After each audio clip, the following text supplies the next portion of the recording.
In case you didn't know, Evolve is an upcoming co-op shooter from the team that brought us the incredible Left4Dead.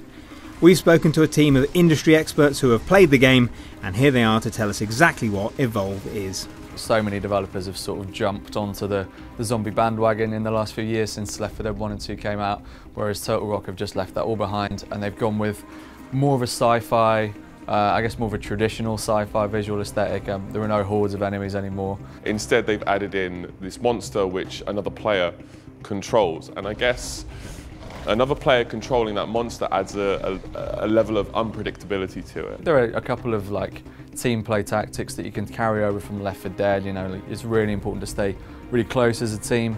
If you go wandering off in different directions, then it's really easy for the monster to pick you off and just swipe you out of the game. It's a very, very different experience. It's not like you're mowing down hordes. You don't have to look after your ammo. There's no ammo in Evolve. It's just, it's just recharging weapons. What it also does quite well is that each class is really specialised, and so there's the assault, the support, the medic and the trapper, and the assault is the only guy really who's got the firepower to take down the monster. Then you've got the trapper. Now the trapper is my favourite role because you're basically tracking the monster, and I think until you play Evolve you don't really get a sense of how fast and how brutal it is.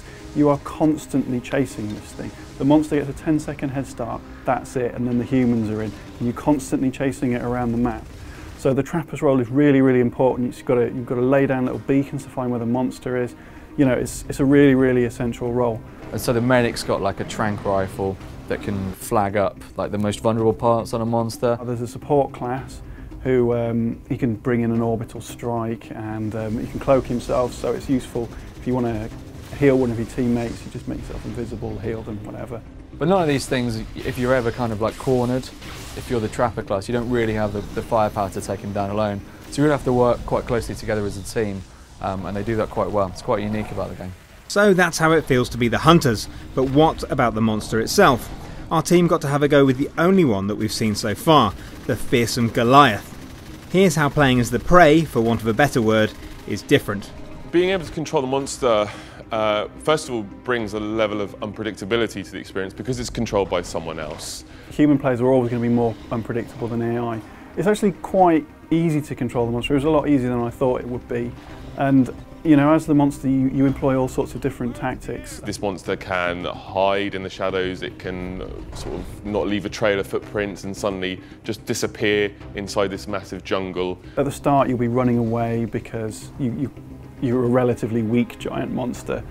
And the whole idea is that you make yourself stronger by beating up local wildlife, eating it and evolving. There are 3 levels of evolution. If you get all the way up to the max, the balance tips right back in your favour again as the monster, and like it's really, really difficult if you're the 4-person squad to deal with him. He can breathe fire, he can chuck rocks at you, and even like his basic melee attack just sends you flying through the map.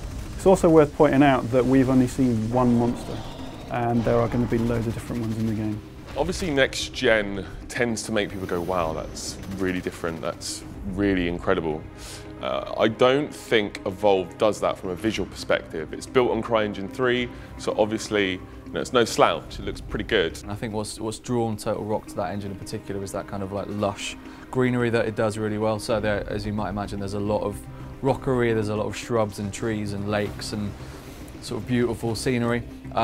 It's not a particularly forward-thinking game. I don't think it's using like the new firepower of next gen to kind of push the AI envelope or anything like that, or even the level design thing. It's, in a way, it's almost got humble ambitions, but it's really refreshing to see a studio that's got that focus and knows what it does really well, and just wants to kind of iterate on that co-op idea. I don't think many people do co-op as well as Total Rock. I don't doubt that they've got a lot of features that they haven't talked about yet.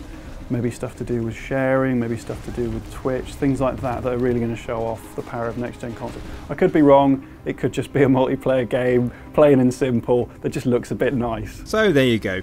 If you loved Left 4 Dead, or if you just want to hunt massive beasties in a stylised sci-fi future, Evolve might be for you.